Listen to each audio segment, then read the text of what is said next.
আমার আমার কাছে কোনো স্ট্যাটিস্টিক্স নাই এই মুহূর্তে যে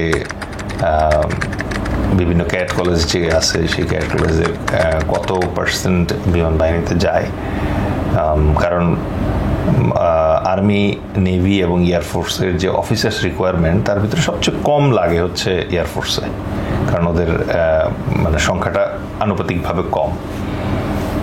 আর এক্ষেত্রে মানে যারা যাচ্ছে না তারা এই এয়ার কফিনের কারণে যাচ্ছে না, এটাও আসলে আমার কাছে মনে হয় যে প্রমাণিত একটা উপাত্ত না। এখন F7 BGI যে সিরিজের ট্রেনিং বিমানটা বাংলাদেশ এয়ারফোর্সে ব্যবহৃত হয়, এটা রাশিয়ান MiG-21 যে বিমান আছে তার চাইনিজ ভার্সন। এটা 1950 তারপর 1960-এর দিকে এসে খুব রেগুলারলি ট্রেনিং বিমান হিসেবে ব্যবহার করা শুরু হলো। এখন 1960-এর দশকের যে প্রযুক্তি, বিমান প্রযুক্তি, তার চেয়ে এখন 2025 সালের বিমান প্রযুক্তি অনেক পরিবর্তিত হয়েছে। এবং একই সাথে এই যে F7 সিরিজের বিমানগুলো আছে তাদেরও কিন্তু বিভিন্ন ধরনের ভ্যারিয়েশন আছে, তারা কিন্তু এক জায়গায় থেমে নাই, তারাও বিভিন্নভাবে আপগ্রেড করার মানে সিস্টেম আপগ্রেড করে থাকে। এই মুহূর্তে পাকিস্তান এয়ারফোর্সে সম্ভবত সবচেয়ে বেশি F7 আছে, প্রায় 100-র উপরে। ট্রেনিং পারপাজে এই বিমানগুলো ব্যবহার করা হয়ে থাকে। এখন সমস্যা যেটা হচ্ছে যে সেই 1950 সাল থেকে 2025 যদি বলি তাহলে 75 বছর ধরে এই সিরিজের বিমানগুলো আকাশে উঠছে। তো অফকোর্স পুরাতন বিমান যেগুলো আছে সেগুলোর তো লাইফ টাইম কমে যায়, যত ভালো মেনটেন্যান্সই করা হোক আস্তে আস্তে এগুলা মানে ক্ষয় হতে থাকে, সুতরাং এই কারণে দুর্ঘটনায় পতিত হয়। দ্বিতীয়ত আরেকটা কারণ যেটা আছে সেটা হচ্ছে যে এখনকার যে নতুন সিরিজগুলো আছে, যেমন কাই সিরিজের বিমানগুলো আছে, ইয়াক সিরিজের বিমানগুলো আছে, এই বিমানগুলোর তুলনায় এই বিমান তো আসলে অনেক ব্যাকডেটেড। সো এখনকার যে নতুন ট্রেনিং বিমানগুলো আছে এগুলো অফকোর্স দাম বেশি, কিন্তু সুবিধা যেটা হচ্ছে যে সেই F7-এর যে সেফটি ছিল অথবা নিরাপত্তা ব্যবস্থা ছিল তার চেয়ে এই আধুনিক বিমানগুলোর নিরাপত্তা ব্যবস্থা অনেক অত্যাধুনিক, উন্নত এবং কার্যকরী। এই জন্য দেখা যাচ্ছে যে এই বিমানগুলো হয়তো কম মানে দুর্ঘটনায় পতিত হচ্ছে। আর F7 BGI সিরিজের যে বিমানগুলো আছে এগুলো দীর্ঘ সময়ের পরিক্রমায় তাদের মানে মান্দাতা আমলের সিস্টেমের কারণে হয়তো অনেক বেশি দুর্ঘটনার পতিত হচ্ছে। বাংলাদেশে দুর্ঘটনা পতিত হচ্ছে, পাকিস্তানেও দুর্ঘটনার পতিত হয়েছে, নাইজেরিয়াতে হয়েছে, ইন্দোনেশিয়াতেও সম্ভবত ওরা নিচ্ছে, ওদেরও অ্যাক্সিডেন্ট হচ্ছে। তো এই প্রেক্ষিতে মানে যেটা বাস্তবসম্মত সমাধান সেটা হচ্ছে যে এই সিরিজটাকে যদি 2013 সাল থেকে কিন্তু চাইনিজ যে এয়ারক্রাফট কোম্পানি তারা এই বিমানটা বানানোই বন্ধ করে দিচ্ছে। তো 2013-তে যে বিমানটা বানানো বন্ধ করে দিচ্ছে, এই বিমান এখন অবশ্যই আমরা টাকা দিয়ে কিনছি, কিন্তু এখন দেখার ব্যাপার হচ্ছে যে এইটা রক্ষণাবেক্ষণ, স্পেয়ার পার্টস এবং পারফরমেন্স, এই ব্যাপারগুলো যদি মানে গ্রহণযোগ্য মাত্রার চেয়ে কম হয়ে থাকে এবং এটা যদি দুর্ঘটনা প্রবণ হয়ে থাকে, তাহলে একটা ইনভেস্টিগেশন বোর্ডের মাধ্যমে একটা সিদ্ধান্তে উপনীত হতে হবে যে এই বিমানগুলোকে কি তাহলে এখন আর আমাদের ট্রেনি পাইলট যারা আছে তাদের ব্যবহারের জন্য দেওয়া যাবে কিনা।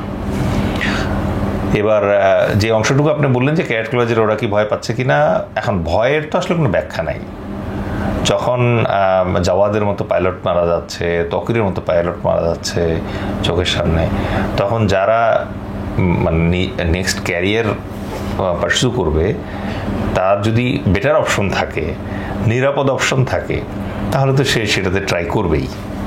সুতরাং একেবারে মানে ওভাবে বলা যাবে না যে আমাদের ট্রেনিং বিমানের দুর্ঘটনার কারণেই মানে আমাদের ক্যাডেট কলেজের যারা আছে তারা বিমান বাহিনীর জিডি পাইলট হওয়ার প্ল্যান বাদ দিয়ে দিচ্ছে।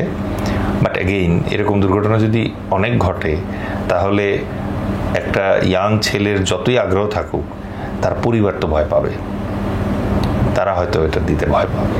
সো এই কারণে এটা হতে পারে না। এটা এটা আসলে দুইটা জিনিস এখানে কাজ করে। এক নম্বর হচ্ছে যে নীতিগত সিদ্ধান্তের ব্যাপার। নীতিগত সিদ্ধান্ত কারা নেয়? লিডাররা নেয়, পলিটিক্যাল লিডার যারা আছে তারা নেয়। তো পলিটিক্যাল লিডার হিসেবে আমরা কাদেরকে পাচ্ছি? একদল অশিক্ষিত, বর্বর, চাঁদাবাজ, লোভী লোকজন পাচ্ছি। এরা তো আসলে নীতিও বোঝে না, নৈতিকতাও বোঝে না, সংবিধান বোঝে না, কিছুই বোঝে না। আজীবন চাঁদাবাজি করে, লুটপাট করে তারপরে তারা ভোটে জয়যুক্ত হয়ে তারপরে সংসদে যাচ্ছে। সংসদে যাওয়ার পরে তাদের কাছ থেকে আপনি কি আশা করেন? যে মানুষটা 2 হাত দিয়ে চাঁদা খাইছে সেই লোকটা হঠাৎ করে জনদরদি হয়ে যাবে? যে লোকটা জীবনে স্কুল কলেজে পড়াশোনা করে নাই সেই লোকটা হঠাৎ করে এই মানে এয়ারক্রাফটের কোনটা ভালো কোনটা খারাপ এটা বুঝে ফেলবে?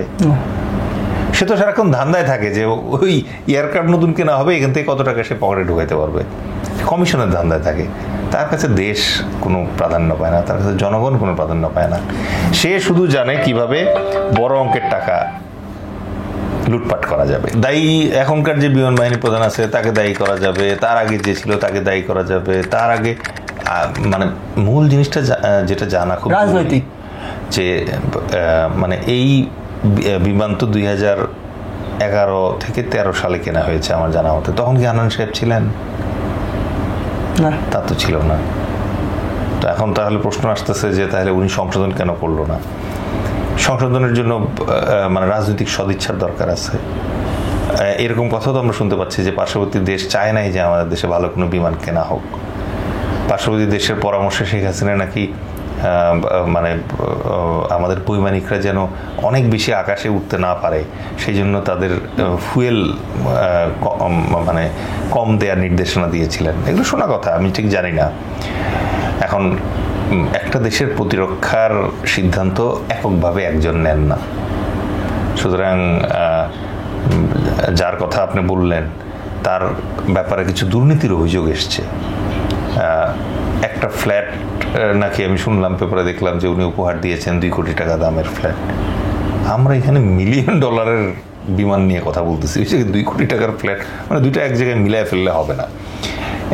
এই জায়গায় যেটা করতে হবে যে পদ্ধতিগত ভাবে আমাদের আগে নিশ্চিত করতে হবে যে আমাদের দেশের সার্বিক নিরাপত্তার জন্য, প্রতিরক্ষার জন্য আগে আমাদের নীতিমালা দাঁড় করাতে হবে। আমাদের কি সেই নীতিমালা আছে? নাই। দ্বিতীয়ত হচ্ছে যে আমাদের দেশের প্রতিরক্ষা মন্ত্রী নাই। কেন নাই? আজকে এই যে বিমানে দুর্ঘটনা হয়েছে, অন্য কোনো দেশ হলে প্রতিরক্ষা মন্ত্রী পদত্যাগ করতো। বাংলাদেশের প্রতিরক্ষা মন্ত্রী তো ডক্টর ইউনূস, ওনাকে এখন পদত্যাগ করতে বলবেন? পূর্বেও তো কারা জানে ছিল প্রতিরক্ষা মন্ত্রী স্যার? আমাদের ইতিহাসে শুধুমাত্র একজন প্রতিরক্ষা মন্ত্রী একবার ছিল। এছাড়া প্রতি সরকার এসেই প্রধানমন্ত্রী যিনি হয় তিনি বাই ডিফল্ট প্রতিরক্ষা মন্ত্রী হয়। এটা আমাদের দেশে হয়। মাত্র 30% টাকায় জমির মালিক হয়ে নতুন বাংলাদেশের গড়ে তোলার স্বপ্ন দেখা বাংলা বসতি। অবশ্যই যার প্রতিরক্ষা বিষয়ক অভিজ্ঞতা আছে তাকেই প্রতিরক্ষা মন্ত্রীর দায়িত্ব দিতে হবে, এছাড়া তো উপায় নাই। কিন্তু বাংলাদেশে তো এতদিন ধরে কি হয়েছে, মানে চিকিৎসা স্বাস্থ্য মন্ত্রণালয়ের দায়িত্ব পাচ্ছে উকিল, শিক্ষা মন্ত্রণালয়ের দায়িত্ব পাচ্ছে ডাক্তার, এরকম উলটপালট করতে হচ্ছে। তো ওইটাই আমি বললাম যে আমাদের এয়ারস্পেসের দায়িত্ব পাচ্ছে কৃষি, মানে স্পার্সর দায়িত্ব পাইছে মানে বিগত কৃষিবিদ একজন। তো এই জাতীয় সমস্যাটা হচ্ছে যে সঠিক লক্ষ্যে সঠিক জায়গায় পদায়ন করতে না পারা, এটা একটা ব্যর্থতা। পাশাপাশি আমাদের জনগণকেও এই ব্যাপারে সচেতন হতে হবে।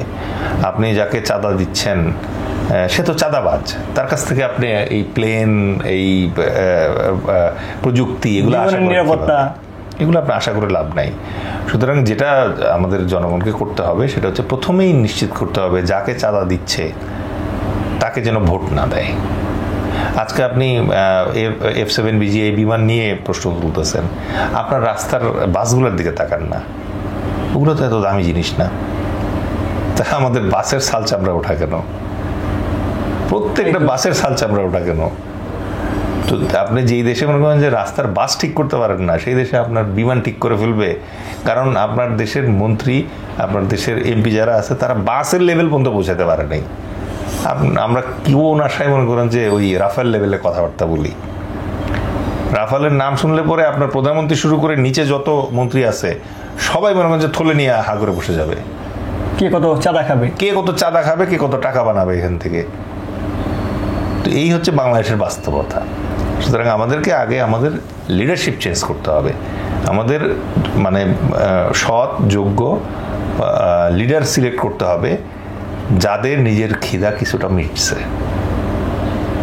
একজন অকর্মণ্য লোক যে মনে করেন যে রাস্তায় দাঁড় করাই দিলে ভিক্ষা করা ছাড়া তার আর কোনো যোগ্যতা নাই, হয় সে ছিনতাই করতে পারবে অথবা ভিক্ষা করতে পারবে, তাছাড়া একটা চাকরি করে 5টা পয়সা ইনকাম করার মতো বিদ্যা তার পেটে নাই, স্কিল তার নাই। এই লোককে যখন আপনি সংসদে পাঠিয়ে দিবেন, ও তো ছিনতাই করবে, কি বুঝবে আর রাফালি বা কি বুঝবে? সে বোঝেই একটা জিনিস কিভাবে টাকা বানাইতে হয়, কিভাবে টাকা ছিনতাই করতে হয়। সে সচিবের গলায় পাড়া দিয়ে মনে করেন যে ওই বাতাসা যদি আপনি কেনেন, ওই বাতাসা থেকেও একটু মানে 1 পয়সা বের করার চেষ্টা করবে। That is the reality. সুতরাং আমাদের যতদিন পর্যন্ত নেতৃত্ব ঠিক না হবে ততদিন পর্যন্ত আপনি কোনো সেক্টরে আগাতে পারবেন না। আমাদের সাথেই সমসাময়িক সময়ে স্বাধীনতা লাভ করছে মালয়েশিয়া, সমসাময়িক সময়ে স্বাধীনতা লাভ করছে সিঙ্গাপুর, ভিয়েতনাম, সিঙ্গাপুর, মালয়েশিয়া। কোথায় চলে গেছে তারা? আজকে সিঙ্গাপুরের জন্য লি কুয়ান ইয়েন নামে একজন নেতা আসছিল, আজকে মালয়েশিয়ার জন্য মাহাথির মোহাম্মদ আছে, বাংলাদেশের জন্য কি আসছে? চান্দাবাজ। তো এই কারণেই আমাদের দেশটার এই অবস্থা। আমাদেরকে ওই ইসলামিক খিলাফতের ওই সময়ের কথা স্মরণ করতে হবে। তখন আমাদের প্রত্যেক খলিফা একই সঙ্গে যোদ্ধা ছিলেন। ডায়াপার পরে দেশ চালানো যায় না, ঠিক আছে? তাদের ভুলভ্রান্তি ছিল, মানুষের জনমনে বিতর্কিত ছিল। আজকে বার্কিনা ফাসোর ওই ক্যাপ্টেন সাহেবের কথা দেখেন, বুর্কিনা ফাসোর ইব্রাহিম ট্রাওরে, কারণ যোদ্ধার রক্ত আছে তার ভিতরে, ট্রেনিং আছে। হ্যাঁ, বাংলাদেশের পলিটিশিয়ান মানে হচ্ছে ত্যাগী পলিটিশিয়ান, মানে হচ্ছে জেল কয়বার খাটছে। জিয়াউর রহমান কয়বার জেল খাটছে?